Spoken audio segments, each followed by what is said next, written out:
बच्चों, सर्वेभ्यो नमो नमः। आज हम लोग फिर दूसम भाग 2 में अगला चैप्टर 7वां अध्याय पढ़ेंगे। इसमें उस चैप्टर का नाम है नीति श्लोका। ठीक है, नीति श्लोका। ये नीति श्लोका कहां से लिया गया है? नीति श्लोका लिया गया है महाभारत के उद्योग पर्व से। बहुत से पर्व है महाभारत में, उसमें एक उद्योग पर्व है, उससे लिया गया है। और क्यों लिया गया है? तो उसमें जो राजा थे धृतराष्ट्र, उनका मन बहुत विचलित हो गया था जब देखे कि अब युद्ध होना तय है।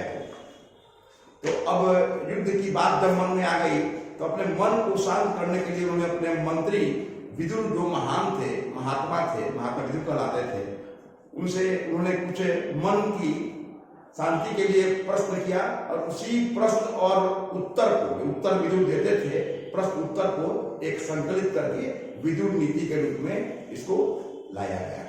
ठीक है, और उसी को हम लोग नीति श्लोका, कुछ नियम है नीति श्लोका बना करके आपके सामने दिया गया है। इसमें पहला श्लोक है यस्य कृत्यम न विघ्नन्ति शीतम उष्णम भयम रति। जिसके कार्यों को न ठंडा, न गर्मी, न भय, न प्रेम, न समृद्धि, न असमृद्धि कोई बाधा नहीं पहुंचाते हैं, वही ज्ञानी कहलाते हैं। असली पंडित वही है। ठीक है, दूसरा श्लोक है, जल्दी हम लोग चलना है। तत्वज्ञ सर्वभूतानां योगज्ञ सर्वकर्मणां। सभी के कर्मों के को जानने वाला, और क्या? सभी के कर्मों के योग को जानने वाला, सभी जीवों के तत्व को जानने वाला, और मनुष्यों के उपाय को जानने वाला मनुष्य ज्ञानी कहलाता है। ठीक है, दो ज्ञानी के लिए आ गया, पहला श्लोक और दूसरा श्लोक। कोई भी उत्तर आप लिखेंगे ज्ञानी किसे कहते हैं, दोनों सही है। अब देखिए तीसरा, अनाहूतः प्रविशति।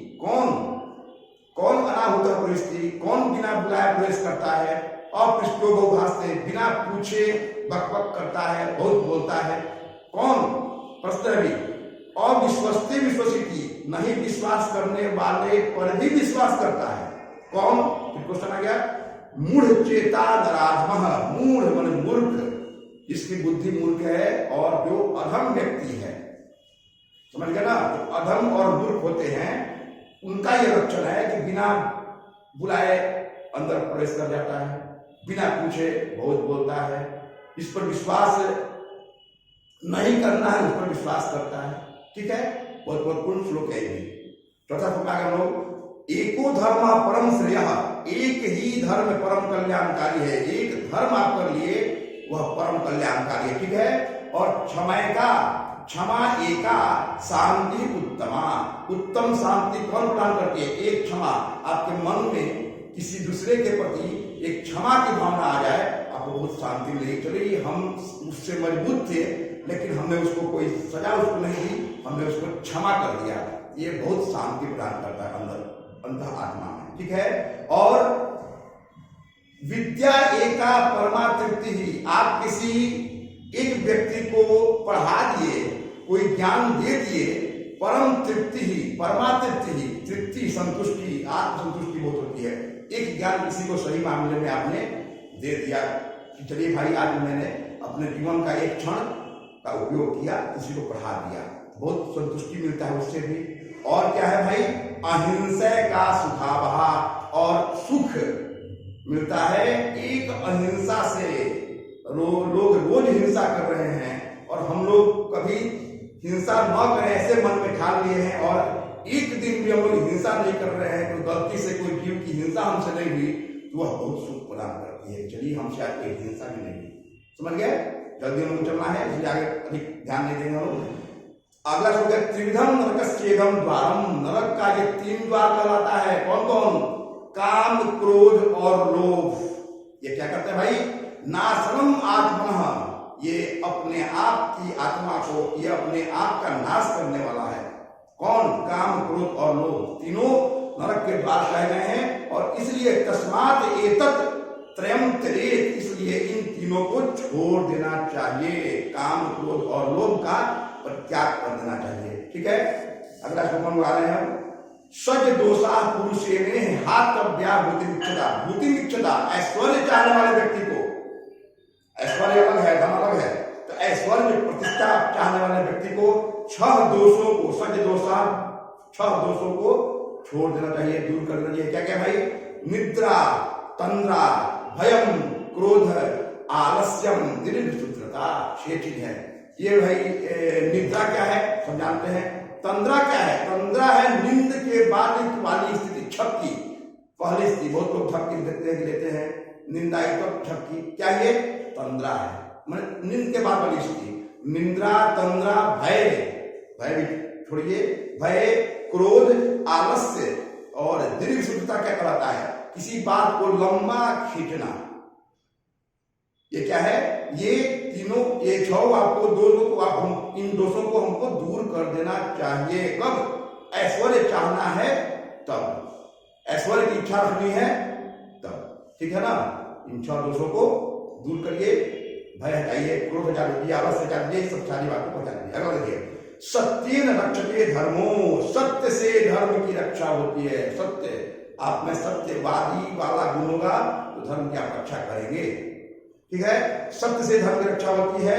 विद्या योगेन रक्षते, और विद्या की रक्षा होती है योग से, योग से, अभ्यास से। ठीक है ना? और क्या होते हैं इन लोगों को? मृजया रक्षते रूपम। रूप की रक्षा किससे होती है? मृजया, मृजया मतलब लेप लगाने से, लेपन करने से, कुछ इस पर ध्यान देने से। और कुलम वृत्तियं रक्षते, और कुल की रक्षा किससे होती है? अच्छे आचरण से। ये आपका अच्छा आचरण है, आपका वंश बच जाएगा, आप उसको बचा लेंगे।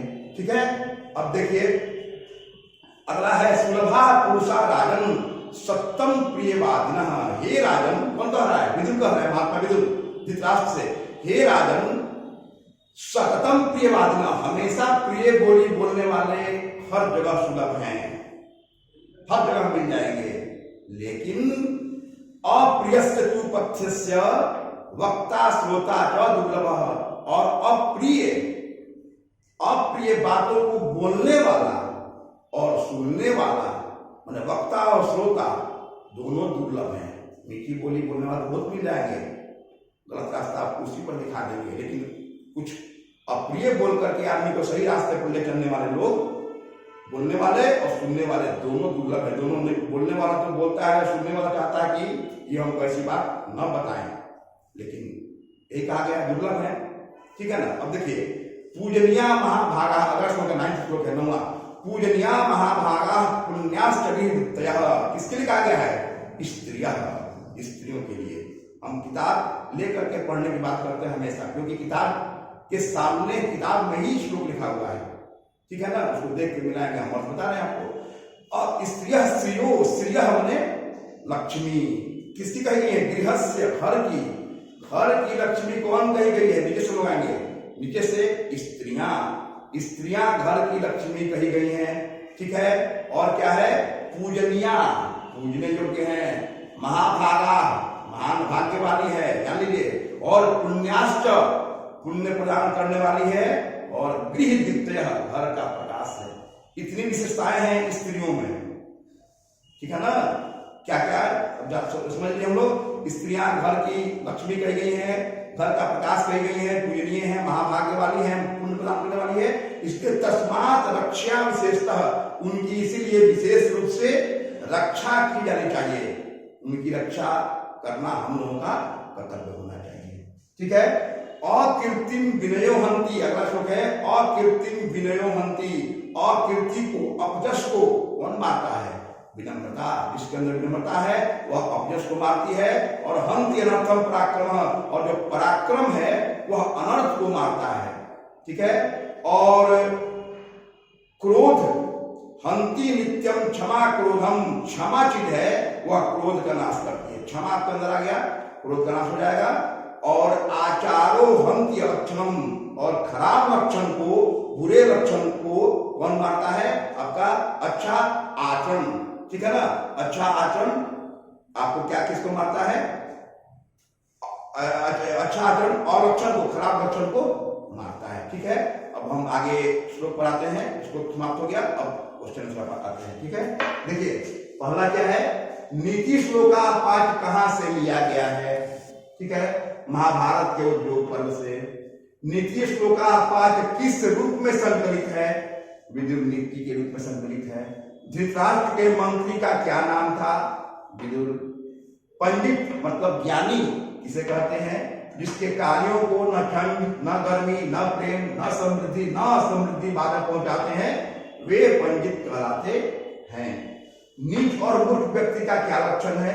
जो व्यक्ति बिना बुलाए प्रवेश करता है, बिना पूछे बहुत बोलता है, नहीं विश्वास करने वाले पर विश्वास करता है, वह मूर्ख और नीच व्यक्ति है, अधम व्यक्ति है।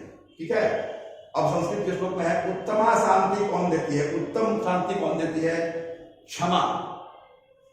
का परमा तृप्ति, परमा तृप्ति माने परम तृप्ति कौन देती है? विद्या। नरक के कितने द्वार हैं और कौन कौन द्वार हैं? तो नरक के 3 द्वार है, बताया गया है, काम, क्रोध और लोभ। ठीक है, और इसके बाद है सुखा वहा कहा, सुख देने वाली कौन है? अहिंसा। ठीक है,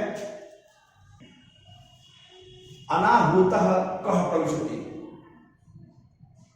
अनाहूतः कः प्रविशति, मूढ़ चेता नराधमः। बिना बुलाए कौन प्रवेश करता है? मूर्ख और अधम व्यक्ति। ठीक है, नरकस्य त्रिविधम द्वारम कस्य नाशनम, नरक का 3 द्वार किसका नाश करता है? आत्मा, अपने आप का या आत्मा का। ऐश्वर्य चाहने वाले व्यक्ति को किन 6 चीजों को छोड़ देनी चाहिए? जो ऐश्वर्य चाहने वाले व्यक्ति हैं उनको किन 6 चीजों को छोड़ देनी चाहिए? निद्रा, तंद्रा, भय, क्रोध, आलस्य, दृढ़, शुद्धता, इनको छोड़ देनी चाहिए। धर्म के रक्षते, धर्म की रक्षा किससे होती है? सत्येन, सत्य से। विद्या के रक्षते, विद्या की रक्षा किससे होती है? योगेन मतलब अभ्यास से, योग से। अरूपम कया रक्षते, रूप की रक्षा किससे होती है? मृगया, लेपन से। और कूलम के रक्षते, कुल की रक्षा किससे होती है? वृत्तेन, अच्छे आचरण से। ठीक है, और विनय कमहंती, विनय किसको मारता है? अकृत्रिम को, अपजस को। विनम्रता आएगी तो अपजस खत्म हो जाएगा। और खेल किसके द्वारा 6 दोषों को छोड़ देना चाहिए? भूति विचिता पुरुषेर, जो ऐश्वर्य चाहने वाले व्यक्ति हैं उनको, उनके द्वारा 6 चीजों को छोड़ देनी चाहिए। स्त्रियः गृहस्य का उत्ता, घर की क्या कही गई है? दोनों नंबर क्वेश्चन है। स्त्रियां घर लक्ष्मी कही गई है, घर का प्रकाश कही गई है, पुण्य वाली, महती, भाग्यशाली और पूजनिया कही गई है। क्या कही गई है? पूजनिया। ठीक है, पराक्रम कमहंती, पराक्रम किसको मारता है? अनर्थ को। और क्षमा कमहंती, क्रोध को मारता है। ठीक है, इस तरह से आपका नीति श्लोक समाप्त हो गया। बोलेंगे तो आज हम लोग अब अगले चैप्टर की ओर बढ़े बच्चों। कर्मवीर कथा, कर्मवीर कथा 8वां पाठ है। जैसा कि आपको इस नाम से ही लग रहा है किसी कर्मवीर की कथा है, जो कर्म करने में प्रवीण है, दक्ष है, उसकी कथा है। तो वह कर्मवीर व्यक्ति कौन है? एक गांव की कथा है। वह गांव कहाँ है? बिहार राज्य में ही है। और बिहार राज्य में एक भीखनटोला नामक गांव है। उसमें एक दलित परिवार का बच्चा, दलित परिवार का बच्चा उस गांव में रहता है। लेकिन गांव की हालत, उस दलित बच्चे की हालत ऐसी थी, इसका बखान करना मुश्किल है। एक तो गरीबी, और उसका घर भी ऐसा था कि केवल धूप से बचा सकता था उसको। बरसात के पानी से उसका घर हमेशा टूटा रहता था, ऐसा हाल था उस व्यक्ति का। लेकिन वह कर्मठ व्यक्ति था, बचपन से ही। ठीक है, बच्चे खेलते हैं, स्वभाव है उनका खेलना, लेकिन एक शिक्षक के मार्गदर्शन से वह बच्चा बहुत आगे तक पहुंच गया। ठीक है, तो वह भीखनटोला गांव बिहार में है, और बिहार में वह एक बच्चा भीखनटोला गांव में खेल रहा था। उस बच्चे को खेलते हुए एक वहां के प्राथमिक विद्यालय के शिक्षक आए और देखे, बार बार देखे थे उसको। वह बच्चा खेलने में लगा रहता था। उसको अपने विद्यालय में ले गए, वहां उसको सही मार्गदर्शन दिया, उसको पढ़ाया लिखाया, और फिर उसको वहां से आगे पहुंचाया उच्च विद्यालय में। वहां भी बच्चा उसी शिक्षक से मार्गदर्शन पाते हुए आगे बढ़ा और वहां विद्यालय का नाम तो रोशन किया ही। इसके बाद किसी तरह आगे पहुंच गया महाविद्यालय में। महाविद्यालय में जाने के बाद उसको आर्थिक समस्या आ रही थी।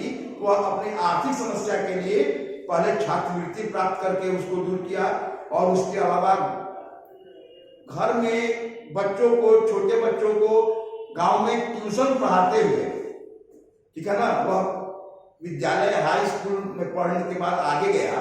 वह महाविद्यालय में किसी जगह पर रह करके वहां अपना जीविकोपार्जन करते हुए पढ़ाई लिखाई किया। काफी संघर्ष करके वह बच्चा आगे बढ़ा और आगे बढ़ते हुए स्नातकोत्तर किया और उसके बाद उसने स्नातकोत्तर करने के बाद यूपीएससी केंद्रीय लोक सेवा आयोग की परीक्षा होती है, उसमें भी महाविद्यालय में प्रथम स्थान पाया। उसके अलावा यूपीएससी की परीक्षा में भी वह उच्च स्थान प्राप्त किया और यूपीएससी की परीक्षा में सफल हुआ। वह एक दलित बालक दूसरी कथा है, ठीक है, हम लोग संक्षेप में समझ गए। वह परीक्षा में आता है कभी कभी 2 नंबर क्वेश्चन में। उस कर्मवीर बालक की कथा लिखें, कर्मवीर कथा अपनी भाषा में लिखें, इस तरह लिख देंगे, ठीक है। अब आगे हम लोग प्रश्न उत्तर। कर्मवीर कथा में कर्मवीर कौन है?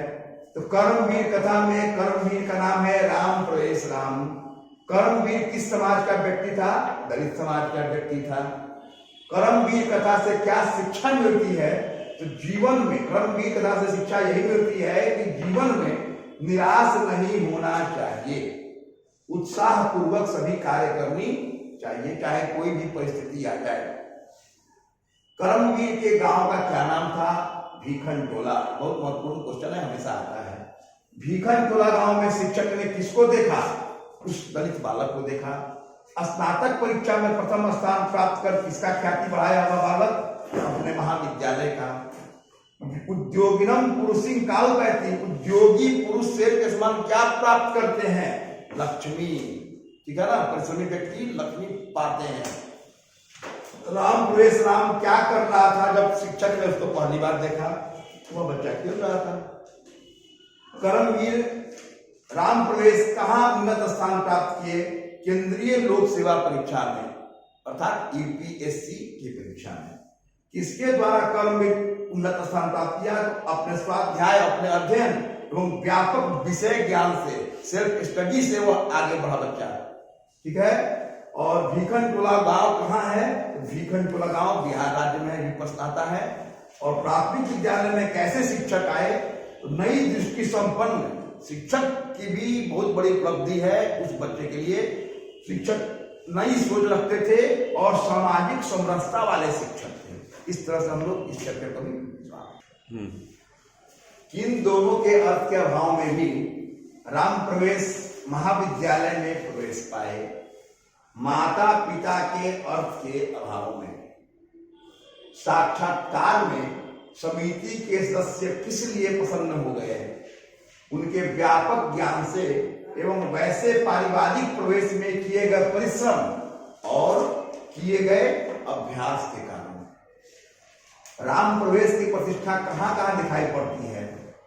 उनकी प्रतिष्ठा अपने प्रारंभिक जीवन में और केंद्रीय लोक सेवा आयोग की परीक्षा में। राम प्रवेश राम के परिवार में कितने सदस्य थे? 4, ठीक है, माता पिता, एक बहन और अपने भाई। छात्रों का तब क्या है? अध्ययन। इस तरह से हम लोग का आपका महत्वपूर्ण चैप्टर समाप्त हो गया। अब हम लोग आगे देखते हैं, आगे पढ़ेंगे।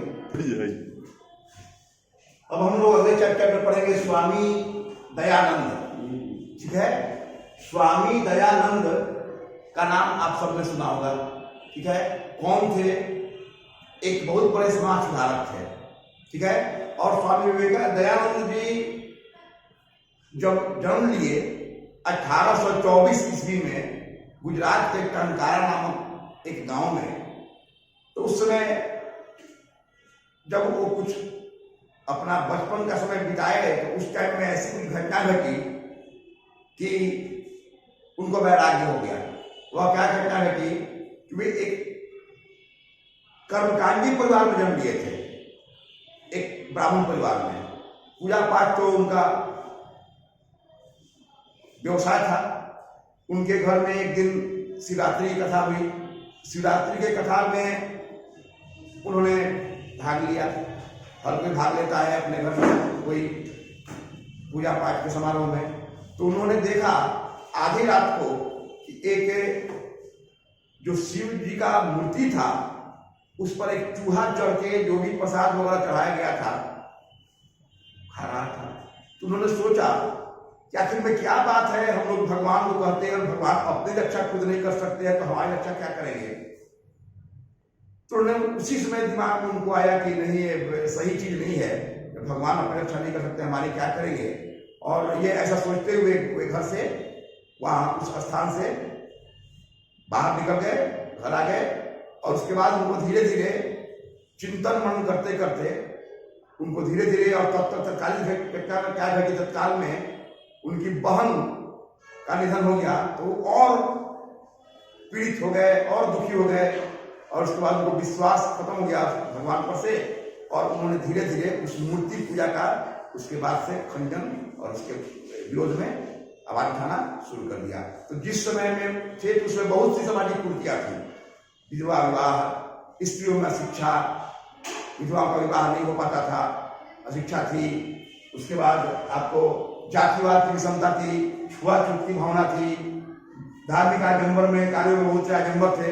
इस तरह उनका मन और विचलित हो गया और उन्होंने समाज में सुधार करने का कुछ निर्णय लिया। और तब तक वे उनको कोई गुरु मिल गए बिरजानंद जी, और बिरजानंद जी महाराज ने उनको कुछ ऐसा उनको ज्ञान प्राप्त हो रहा हुआ। उस पर अपने चिंतन मनन से वे सभी जितने भी ज्ञानी लोग थे उन लोगों के गुरु हो गए, इनके अनुयायी अधिक हो गए और धीरे धीरे आगे बढ़ना शुरू कर दिए। और इसके बाद इनका ख्याति भी मिलना इनको शुरू हो गया।